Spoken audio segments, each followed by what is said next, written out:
Black and white நேயர்களுக்கு வணக்கம். அரசியல் சூத்திரம் நிகழ்ச்சியில் பிளாக் அண்ட் ஒயிட் தலைமை ஆசிரியர் குபேந்திரன் இணைகிறார். வணக்கம் சார். வணக்கம் சார். அதிமுக இரட்டை இலை சின்னம் தொடர்பாக ஒரு வழக்கு ஏற்கனவே ஒரு வாரம் தேர்தல் ஆணையத்துக்கு அவகாசம் வழங்கியிருந்தாங்க. இப்போ தேர்தல் ஆணையம் 4 வாரம் பதில் இல்லைங்க, ஆனால் 2 தரப்பையும் கூப்பிட்டு பேசுங்க அப்படின்னு சொல்லியிருக்காங்க. அதிமுகவுக்கு ஒரு பிரச்சனை சிக்கல் இந்த சின்னத்தில் ஏற்படுத்துறதுக்கான ஒரு சூழல் இருக்கா? எனக்கு தெரிந்த இரட்டை இலை சின்னத்தை மீண்டும் ஒரு முறை முடக்குவதற்கான வாய்ப்பு துளியும் இல்லை நான் நம்புகிறேன். ஆனால் தொடர்ச்சியாக இப்படி ஒரு செய்தி வருவது எதுக்குன்னு புரியல. திண்டுக்கல்லை சேர்ந்த சூரியமூர்த்தின்னு ஒருத்தர் கேஸ் போடுறார். அவர் நான் 2017 2020 வரை உள்கட்சி விவகாரங்கள் தொடர்பாக பல முறை தேர்தல் ஆணையத்துக்கு மனு கொடுத்துருக்கிறேன், ஒன்று கூட விசாரிக்கல. அப்புறம் உரிமையில் வழக்கு தொடர்ந்திருக்கிறேன். எனவே இந்த வழக்கு முடியும் வரை இந்த இரட்டை இலை சின்னத்தை யாருக்கும் ஒதுக்கக்கூடாது அப்படின்னு ஒரு வழக்கு போடுறார்.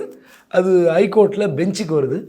பெஞ்சில் தேர்தல் ஆணையம் தரப்பில் பதில் சொல்கிறாங்க, 1 வாரம் டைம் கொடுங்க. இப்போ 4 வாரம் டைம் கொடுத்து 4 வாரத்தில் முடிவு செய்யுங்கள்னு ஹைகோர்ட் உத்தரவு போடுது தேர்தல் கமிஷனுக்கு. அப்போது ஓபிஎஸ் தரப்பில் அரவிந்த் பாண்டியன் ஆஜராகிறார். எங்கள் தரப்பை தேர்தல் ஆணையம் கருத்தை கேட்கவில்லை அப்படின்னு. அப்போது இபிஎஸ் தரப்பு பதிலை வைத்துக்கொண்டு தேர்தல் கமிஷன் முடிவு செய்து விட்டதுன்னு அர்த்தம். ஆனால் இப்போ திடீர்னு இன்டர்வென் பெட்டிஷனை போடுறாரு அரவிந்த் பாண்டியன். எங்களை தேர்தல் கமிஷன் இந்த வழக்கு தொடர்பாக, சூரியமூர்த்தி தொடர்ந்த வழக்கு தொடர்பாக எங்களை கருத்து கேட்கவில்லை. உடனே ஹைகோர்ட்டு சரி ஓபிஎஸ் தரப்பையும் கேளுங்க, 4 வாரத்தில் முடிவு பண்ணுங்கள். உடனே இரட்டை இலை சின்னம் மீண்டும் முடக்கப்படுமா? இதுதான் விவாதம் போகுது. எனக்கு தெரிந்தவரை இந்த விவகாரத்தை பாஜக கையில் எடுத்துக்கொள்ளுமா என்ற அச்சம்தான் அதிகம். காரணம், திரும்ப தேர்தல் கமிஷன் எதுக்கு போனோம்? ஏற்கனவே இவங்க 2 பேர் பஞ்சாயத்து, வங்கி கணக்கு வழக்கு எல்லாம் தீர்மானித்து முடிவு எடுத்து கட்சி எடப்பாடிக்குன்னு சொந்தமாகி போச்சு. அதுக்கப்புறம் 2 தேர்தல் சந்திச்சாச்சு. இதில் என்ன டிஸ்பியூட் இருக்கும்? மோடி என்பவர்கள் ஒரு தவறான மனிதர்கள் என்று ராகுல் காந்தி பேசின பேச்சுக்கு யாரோ ஒரு வழக்கு தொடர்ந்தார்.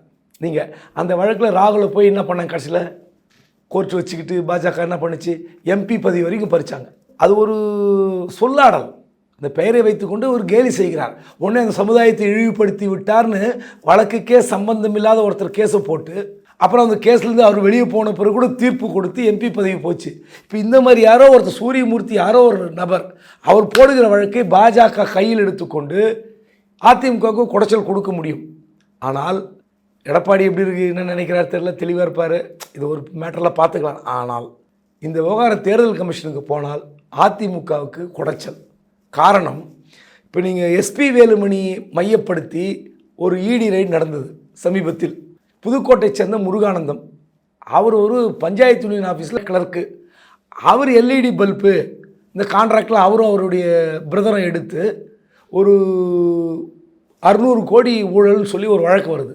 இப்போ இந்த விவகாரத்தில் டிவிஎஸ்சி போட்ட எஃப்ஐஆரை பேஸ் பண்ணி இடி வழக்கு. ஒரு பக்கம் இடி நெருக்கடி, இந்த சின்னம் ஒரு பக்கம். இப்போ கூட்டி கழித்து பார்த்தீங்கன்னா அதிமுகவுக்கு ஒரு நெருக்கடி கொடுப்பதற்கு அதிக வாய்ப்பு இருப்பதாகத்தான் நான் பார்க்குறேன். இந்த நிலையில் டிடிவி தினகரனும் வைத்திலிங்கமும் சேர்ந்து ப்ரெஸ் மீட் பார்த்துருக்காங்க அப்படின்றது ஒரு சமூக வலைதளத்தில் பெருசாக போயிட்டுருக்கு. வைத்திலிங்கமும் டிடிவி தினகரனும் சந்தித்துக்கிறது ஒன்றும் புதுதும் இல்லை, அதில் ஒரு ஆச்சரியமாக பார்க்குறதுக்கான விஷயமும் இல்லை. ஏன்னா 2 பேருமே கிட்டத்தட்ட பாஜக கூட்டணியில் ஓபிஎஸும் டிடிவியும் போயிட்டுருக்கவங்க தான். இதில் வேறு ஏதாவது விஷயம் இருக்குதா? டிடிவியும் வைத்திலிங்கமும் சந்தித்தது, பேட்டி கொடுத்தது 2026 அதிமுக இருக்காது, அது டிடிவி தினகரன் நாடாளுமன்ற தேர்தலேருந்தே சொல்லிகிட்டு இருக்க ஒரு விஷயம், அதை சொல்லியிருக்கிறாரு. அதாவது தஞ்சாவூரில் ஒரு கல்யாண மண்டபம் திறப்பு விழா, அந்த திறப்பு விழாவுக்கு நடத்துகிற தனசேகரன் 2 பேருக்கும் உறவினர், டிடிவிக்கும் உறவினர், வைத்திலிங்கத்துக்கும் உறவினர். அந்த அடிப்படையில் 2 பேரும் கலந்துக்கிறாங்க. அதில் தான் ப்ரெஸ் மீட்டு. அதில் என்ன விஷயம்னா, டிடிவி தினகரன் ஒரே வார்த்தையை பயன்படுத்துகிறார், ஸ்டாண்டர்ட் ஸ்லோகன். அதிமுகவுக்கு எடப்பாடி மூடு விழா நடத்துவார். ஆனால் சொல்லிட்டேனேங்க, அகங்காரத்தின் உச்சியில் முதலமைச்சர் பதவி வைத்துக்கொண்டு ஆடி ஆட்டம், அந்த கட்சி பதவி வைத்துக்கொண்டு ஆடுகிற ஆட்டம் அப்படின்றாரு. நான் என்ன கேட்குறேன், நீங்கள் ஒரு கட்சி நடத்துகிறீங்க, அது விமர்சனம் பண்ணுறார், தப்பு கிடையாது. ஆனால் எப்போ பார்த்தாலும் எடப்பாடி அந்த கட்சியை மூடி விட்டு செல்வார், அந்த கட்சியை க்ளோஸ் பண்ணுறாரு, கட்சியை அழிச்சிடுவாருன்னா என்ன அர்த்தம்? அந்த கட்சியை காப்பாற்றுகிறேன் என்று தான் நீங்கள் போராடினீங்க. அந்த கட்சியை மீட்க வேண்டும் என்பதுதான் நான் இந்த அம்மா மக்கள் முன்னேற்ற கழக கட்சி ஆரம்பித்தீங்கன்னு சொன்னார். அந்த கட்சி எடப்பாடியால் அழிகிற நிலையில் நாங்கள் காப்பாற்றுவோம், அதை அழியாமல் காப்பாற்றுவோம், விடமாட்டோம், அப்படி தான் சொல்லணும். அதிமுக எம்ஜிஆர் ஆரம்பித்தார், ஜெயலலிதா வளர்த்தார், இப்படியே சொல்லிகிட்டே இருக்கிறீங்க. ஆனால் எடப்பாடி மட்டும் எப்படி அழிச்சிருவார்? இவ்வளோ பெரிய கட்சி எப்படி எடப்பாடி அழிக்க முடியும்? அது எப்படி விட்டுருவாங்களா எல்லாரும்? திமுகவுக்கு மாற்றான ஒரு பெரிய கட்சி அதிமுக. அந்த கட்சியை ஒட்டு மொத்தமாக எடப்பாடி மூடி விட்டு சென்று விடுவார். அது எப்படிங்க முடியும்? இன்னொரு தோல்வியே வருதுன்னு வச்சுங்க, 2026 ஒரு தோல்வி வருகிறது என்றால் அது எடப்பாடியை ரீப்ளேஸ் பண்ணிட்டு ஒருத்தர் வரப்போகிறார். அந்த நேரத்தில் நீங்கள் கூட உள்ளே வரலாம், சசிகலா உள்ளே வரலாம், ஓபிஎஸ் உள்ளே இருக்கலாம், நமக்கு தெரியாது. டிடிவி தினகரன் யார், சசிகலா யார், அந்த மன்னார்குடியில் இருக்கிற குடும்ப உறுப்பினர்கள் யார், இவங்களாம் வெளி உலகத்துக்கு எப்படி தெரிஞ்சாங்க? அதிமுக என்ற இயக்கத்தின் பின்னாடி இருந்து செயல்பட்டவர்கள். அப்போது நீங்கள் அதிமுக பின்னாடி இருந்து செயல்படும் போதே அதிமுக நல்லா இருந்தது.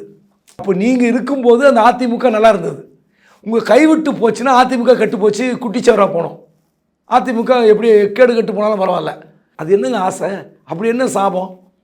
நீங்கள் அந்த கட்சி அழியாது, அழியக்கூடாது, தோல்விக்கு பிறகு அவர் தலைவராக நீடிக்க மாட்டார், இன்னொரு முறை தோல்வி அடைந்தால் அந்த கட்சி தொண்டர்களை எடப்பாடியை தூக்கி எறிவார்கள், அப்படிப்பட்ட கட்சியை யாரும் அழிவிட மாட்டார்கள்னு சொன்னால் அது ஒரு நியாயம் இருக்குன்னு சொல்லலாம். ஆனால் இப்படிப்பட்ட வார்த்தையை பயன்படுத்தினா அந்த தொண்டர்கள் எப்படி ரசிப்பார்கள், ஏற்பார்கள்? அதுவே இவருக்கு பின்னடைவாக போகும். ஏன் அப்படி பேசுகிறாருன்னு தெரியல.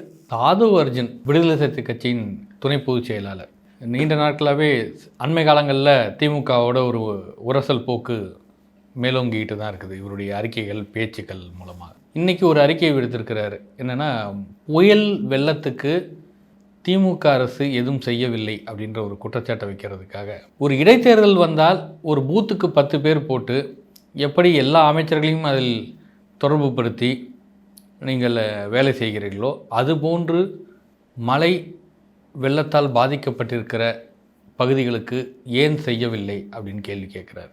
ஆதவ் அர்ஜுனுடைய இந்த கேள்வி பொதுமக்களுடைய பார்வையிலிருந்து பார்க்கும்போது சரியான கேள்வி தான் அப்படின்னு தோணுதா சார்? விடுதலை சிறுத்தை கட்சியினுடைய தலைவர் திருமாவளவன் நாடகம் ஆடுகிறாரா, அல்லது அந்த கட்சியினுடைய துணை பொதுச் செயலாளர் ஆதவ் அர்ஜுன் நாடகம் ஆடுகிறாரான்னு தெரியல. இந்த அறிக்கை எப்படி திமுகவை சமாதானமாக இருக்க வைக்கும்? நீங்கள் கூட்டணியில் இருக்கிறீர்கள், அந்த அறிக்கை விட்டுருக்காரு. அந்த அறிக்கை நியாயமா நியாயம் இல்லையன்றலாம் வேற. தலைப்பே எப்போது விழித்து கொள்வோம் அப்படின்னு இந்த அறிக்கையுடைய தலைப்பு. அதில் அவர் பல கருத்துக்கள் சொல்கிறார். முறையாக இயற்கை சீற்றத்தை இந்த அரசாங்கம் எதிர்கொள்ளவில்லை, அப்படி எதிர்கொண்டிருந்தால் இந்த பிரச்சனை பல பாடங்களை கற்றுக்கொண்டு வந்திருப்போம் இப்படிலாம் சொல்கிறார். சரி, ஓகே, பாதிக்கப்பட்ட மக்களுக்கு நீங்கள் விரைந்து நிவாரணம் கொடுக்கணும் அதெல்லாம் சொல்லிவிட்டு அடுத்த ஒரு வார்த்தை சொல்கிறார்.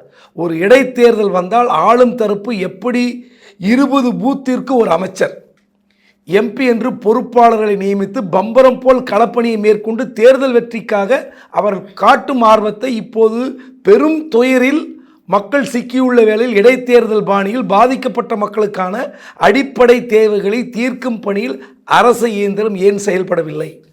முழு அமைச்சரவையும் இந்த பணியில் பங்கெடுப்பதே அவசியம். குறிப்பாக மைக்ரோ லெவலில் கிளை ஊராட்சி பாதிக்கப்பட்ட பகுதிகளுக்கு அமைச்சர்களை பொறுப்பாளர்களாக நியமித்து அடிப்படை தேவைகளுக்காக கையேந்தி நிற்கும் ஏழை எளிய மக்களின் துயரை அரசு விரைந்து துடைத்திட வேண்டும். சரி, இது ஒரு நியாயமான கோரிக்கையெல்லாம் பார்ப்பாங்க. இடைத்தேர்தல் வந்தால் நீங்கள் ஒரு பூத்துக்கு இத்தனை பேரெல்லாம் போட்டு நிர்வகிக்கிறீங்க, மைக்ரோ மெக்கானிசம் செய்கிறீங்க, கரெக்டு. அந்த தொகுதி யாருடைய தொகுதி? திமுக ஆளுங்கட்சி, திமுக தான் அதிக கடமை இருக்கிறது, பொறுப்பு இருக்கிறதெல்லாம் உண்மை. விழுப்புரம் தொகுதியுடைய எம்பி யார்? எந்த கட்சி எம்பி? விடுதலை சிறுத்தை எம்பி ரவிக்குமார். அந்த கட்சியுடைய பொதுச் செயலாளர் நீங்கள். அடுத்து சிதம்பரம் எம்பி யார்? அந்த கட்சியுடைய தலைவர் திருமாவளவன். இவங்க 2 பேர் எங்கே இருந்தாங்க? பொன்முடி மீது சேறுவாற்றி இருக்கிறார்கள். உடனே பரபரப்பாக மீடியாவில் பிரேக்கிங் நியூஸு, அமைச்சர் பொன்முடி மீது சேறு இறைப்பு. சரி, இவங்க எங்கேயா தென்பட்டாங்களா? ரவிக்குமார் ஆச்சும் தொல் திருமாவளவன் ஆச்சும் எங்கேயாதும் விழுப்புரத்தில் ஓட்டு போட்ட மக்களுக்காக அவங்க கட்சி, அங்கே விழுப்புரத்தில் அவங்க கட்சி இல்லையா? வட மாவட்டத்தில் எவ்வளோ வலிமையான கட்சி விடுதலை சிறுத்தை. நீங்கள் என்ன பண்ணீங்க? சரி, நான் கேட்குறேன், திமுகவை கோரிக்கை வைக்கிற ஆதவ அர்ஜுனா, இந்த மாதிரிலாம் நீங்கள் செயல்படக்கூடாதான்னு கேட்கிற ஆதவ அர்ஜுனா, உங்கள் கட்சியில் எத்தனை மாவட்ட செயலாளர்கள்? 117 பேர் இருக்கிறீங்க. இப்போ 234 தொகுதிக்கும் ஒரு மாவட்ட செயலாளர் போட போகிறார். அப்படி ஒரு பிளான் வச்சுருக்கார் திருமாவளவன். இப்போ 117 மாவட்ட செயலாளர்கள் இருக்கிறார்கள். சரி, 117 மாவட்ட செயலாளர்களையும் விழுப்புரம், மயிலம், அரகண்டநல்லூர், திண்டிவனம் இந்த பகுதியில் நீங்கள் பொறுப்பு போடுங்க. ஒரு வார்டுக்கு 2 வார்டுக்குன்னு ஒரு மாவட்டத்தில் பொறுப்பு போட்டு, ஏன் நீங்கள் அரிசி பருப்பு ரவா இதெல்லாம் கொடுத்தா மக்கள் வாங்க மாட்டாங்களா? ஏன் நான் கேட்குறேன்னா, அதிகாரத்தில் பங்கு வேண்டும் அப்படின்னு கோஷம் எழுப்புகிற விடுதலை சிறுத்தையினுடைய துணை பொதுச் செயலாளர், மக்கள் படுகிற துன்பத்தில் நாங்கள் பங்கேற்போம், திமுகவுக்கு மட்டும் சொந்தம் கிடையாது. ஏன் திமுக மட்டும் மைக்ரோ மெக்கானிசம் செய்யணும்? ஏன் பூத்துக்கு ஒரு அமைச்சர், எம்பி, மாவட்டங்கள் நியமிக்கணும்? ஏன் நீங்கள் நியமித்தா அந்த மக்கள் ஏற்றுக்க மாட்டாங்களா? நீங்கள் போய் அந்த நிவாரண உதவி கொடுத்தால் வாங்க மாட்டார்களா? உங்களுடைய எம்பி, விழுப்புரம் எம்பி, அவர் தலைமையில் 60 மாவட்ட செயலாளர்கள் விழுப்புரம் மாவட்டத்தை பார்ப்பார்கள். நாங்களும் அரிசி தருவோம், பருப்பு தருவோம், பெட்ஷீட் தருவோம், பாய் தருவோம், கொடுங்க. அதிகாரத்தில் பங்கு கேட்கிற நாங்கள் துன்பத்தில் பங்கு கொள்கிறோம், இதுதான் எங்கள் பாணி சொல்லுங்க. திமுக வெட்கப்படுகிற அளவுக்கு நாங்கள் நிவாரண பணி செய்தோம் சொல்லுங்க, தப்பில்லையே. அப்போது உன் நோக்கம் என்ன? திமுகவை சிறுமைப்படுத்த வேண்டும். இந்த மாதிரி நீங்கள் அறிக்கை விட்டால் திமுகவுக்கு எந்த அளவுக்கு வலிக்குன்னு தெரியும். இதை எப்படி திருமாவளவன் அனுமதிக்கிறார்? எனக்கு தெரியாது, துணை பொதுச் செயலாளர் தன்னிச்சையாக அறிக்கை விட்டார் என்று அவர் சமாளிக்கலாம். இல்லை, அவர்கிட்ட அனுமதி கேட்டுட்டு விட்டேன்னு சொல்லி இவர் சொன்னார்னா அது திருமாவளவனுக்கு அசிங்கம். இப்போ 2 பேரில் யார் நடிக்கிறார்கள்? அதான் என்னுடைய கேள்வி. நடிப்பது திருமாவளவனா அல்லது ஆதவ அர்ஜுனாவா? நீங்கள் திமுக கூட்டணியில் தான் நீடிப்பேன் சத்தியம் பண்ணாத குறை, அது மாறுமா மாறாதான்றது வேறு விஷயம். ஒருவேளை திமுக கூட்டணியில் 2026 ஒரு 10-20 தொகுதி வாங்குறீங்க, ஒரு பொது தொகுதி வாங்குறீங்க, ஆதவ அர்ஜுன் நிற்க வச்சா திமுக ஜெயிக்க வைப்பாங்களா? யோசித்து பாருங்கள். ஆதவ அர்ஜுனுக்கு பணம் ஒரு பொருட்டே அல்ல, அவர்கிட்ட பெரும் பணம் இருக்கிறது. திமுக அமைச்சர்களை விட, திமுகவோட பலம் பொருந்திய வேட்பாளர்களை விட கூடுதலாக செலவு செய்யக்கூடிய வசதி ஆதவ அர்ஜுனுக்கு இருக்கலாம். ஆனால் ஜெயிக்க முடியுமா? கூட்டணி தர்மத்தில் இவங்க விடுவாங்களா திமுக? யோசிக்க மாட்டிங்களா? அப்போ ஆதவ அர்ஜுன் இந்த கட்சியில் இருக்க போகிறாரா இல்லையா? எந்த நோக்கத்தில் செயல்படுகிறார்? ஒன்று அவர் இந்த கட்சியில் இருப்பாரா இல்லையான்னு தெரியல, அல்லது அவர் அந்த கட்சியில் நீடித்தால் திமுக கூட்டணியில் விடுதலை சிறுத்தை இருக்குமா இருக்காதா? சொன்னார்ல, இந்த கூட்டணி விட்டு நான் போக மாட்டேன், இன்னொரு முறை இந்த கேள்வியை என்னிடம் கேட்காதீர்கள் என்று திருமாவளவன் சொன்னார். உண்மையாக இருந்தால் இந்த விஷயந்தான் பிடிபடணும். ஆதவ அர்ஜுன் நீடித்தால் திமுகவுக்கு கூட்டணி சீட்டு அவங்களோட ஜெயிக்க மாட்டார். ஒன்று, அது அவருக்கும் தெரியும், திமுகவுக்கும் தெரியும். ரெண்டாவது, இந்த அவர் கூட்டணியில் வைத்து கொண்டால் இந்த கூட்டணியில் இருக்க விட மாட்டார், வேற எங்கன்னா போயிடுவார், வேற எங்கன்னா கூட்டு போயிடுவார், விஜய் கிட்டேயோ அதிமுக விட்டு போயிடுவார். இதில் ரெண்டில் ஏதாவது ஒன்று தான் நடக்கும். அதனால் திமுக இதற்கு பதில் சொல்லி அவர்கள் வேறு மாதிரி திசை திருப்ப போகிறாங்களான்னு தெரில, இல்லை பதில் சொல்லாமல் வேறு மாதிரி வெட்டி விட போகிறாங்களான்னு தெரில. சென்னையில் பாஜகவுடைய ஆலோசனை கூட்டம் நடந்திருக்குது. பாஜகவில் உறுப்பினர் சேர்க்கைலாம் அதிகரிச்சிருக்குது அப்படின்னு ரொம்ப புறங்காங்கியப்பட்டு பேசிகிட்டு இருக்காங்க. இப்போ அந்த அளவுக்கு பாஜக வலிமை அடைந்திருக்குதா தமிழ்நாட்டில்? இந்த ஆலோசனை கூட்டத்தில் வேறு என்ன விவாதிக்கப்பட்டிருக்குது? அதாவது பாஜகவுடைய உள்கட்சி தேர்தல் தொடர்பான ஒரு ஆலோசனை கூட்டம். அதில் மாநில நிர்வாகிகள், மாவட்ட நிர்வாகிகள் கலந்துக்கிட்டாங்க. மேலிட பார்வையாளர் தருண் சுக் வந்தார், அரவிந்த் மேனன் வந்தார், அண்ணாமலை லண்டன்லேருந்து வந்த பிறகு கலந்து கொண்ட ஒரு பொது நிகழ்ச்சி. அதுதான் உள்கட்சி தேர்தலில் போட்டியிடுபவர்கள் நேர்மையாக இருக்க வேண்டும் அப்படிலாம் பேசிட்டாரு. உறுப்பினர் சேர்க்கை உள்கட்சியில் போட்டியிடுறவங்களே நேர்மையாக இருக்கணும்னு சொல்லியிருக்காரு. 5 மடங்கு அதிகரித்திருக்கிறது அப்படிங்கிறார். ஆனால் நாம் விசாரித்த வரை உண்மையான்னு கேட்டோம். உறுப்பினர் சேர்க்கை உண்மையா? 5 மடங்கு அதிகரிக்குதுன்னு பார்த்தா, ஏற்கனவே உறுப்பினராக இருந்தவர்கள் இந்த முறை உறுப்பினராக பதிவு செய்யாமல் இருப்பது ஒரு கொடுமை. இரண்டாவது, நம்ம அவுட் சோர்சிங்கில் கால் சென்டர் மூலயமாக நிறைய பேருக்கு ஃபோன் பண்ணி கேட்குறோம், நீங்கள் இந்த கட்சியில் உறுப்பினர் ஆகிறீர்களா, விருப்பம் இருக்கிறதான்னு. அவங்க ஓகே சொன்ன பிறகு தான் அந்த அட்ரஸ் வாங்கி டெலிஃபோன் நம்பர் மூலிமா போய் அவங்கள அப்ரோச் பண்ணுறோம். அவங்க போய் கேட்டாக்கா ஒரு புது குண்டு போட்டிருக்காங்க. எப்படின்னா, இந்த மாதிரி கட்சியில் நீங்கள் சேருகிறீன்னு சொல்லி நீங்கள் ஆம் என்று சொல்லியிருக்கிறீர்கள், மெம்பர்ஷிப் சேர்த்துக்கிறோம் சார், அன்றைக்கி ஃபோனில் கேட்கும்போது ஆம் சொல்லிட்டேன், கட்சியில் வேண்டாமே. ஏன் நீங்கள் விருப்பப்பட்டு தானே ஆம் சொன்னீங்க டெலிஃபோனில்?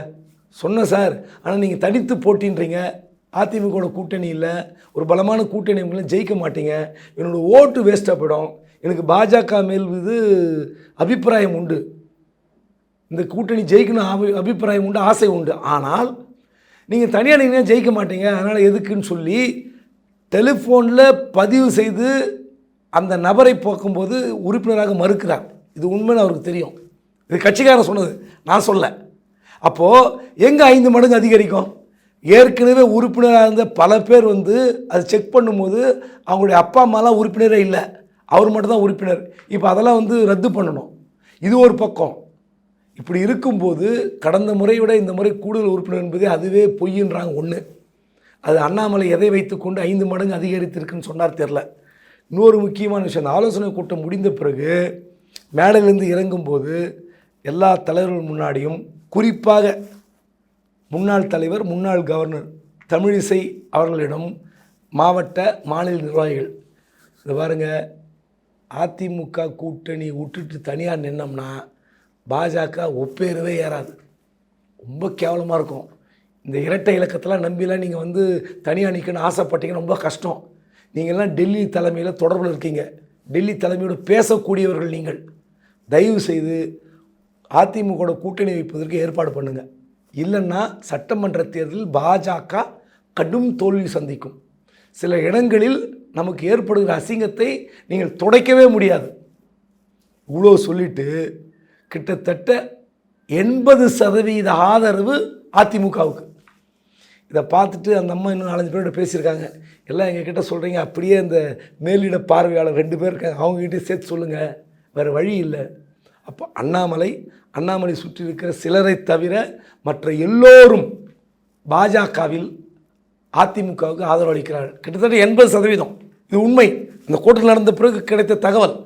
ஆனால் பாஜக கூட்டணி சேர்க்க மாட்டேன்னு எடப்பாடி சொல்லிட்டார். இன்னும் உச்சகட்டமாக வந்து இந்த சம்பவம் வந்த பிறகு இப்போ 2 நாட்களுக்கு முன்னாடி ட்ரோல் ஆகுது. 2024 ஏப்ரல் மாதம் முன்னாள் அமைச்சர் ஜெயக்குமார் கொடுத்த பேட்டியை எடுத்து போட்டுட்ருக்காங்க. பாஜக பக்கம் போய் இங்கே அதிமுக விழுந்துடக்கூடாதுன்னு அந்த குரூப் போட்டுட்ருக்கு.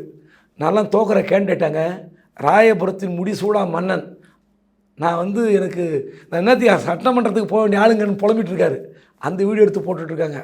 இப்போது நம்ம முதல்ல பேசணும்ல, இந்த இரட்டை சின்னத்தை வைத்துக்கொண்டு தேர்தல் ஆணையம் என்ன செயல்படும், என்ன மாதிரி தீர்ப்பு வழங்க போகுதுன்னு தெரியல. ஆனால் இந்த வழக்கை வைத்துக்கொண்டு, இந்த இடி வழக்கை வைத்துக்கொண்டு, இப்போ ஆலோசனை கூட்டத்தில் கிடைக்கிற தகவல் வைத்துக்கொண்டு பார்த்தால் இந்த 1.5 வருஷத்தில் அதிமுகவை ஒரு வழி செய்வதற்கு பாஜகவுக்கு அதிக வாய்ப்பு இருக்கிறது. என்ன நடக்க போகுதுன்னு பார்க்க போகிறோம். நன்றி. நன்றி.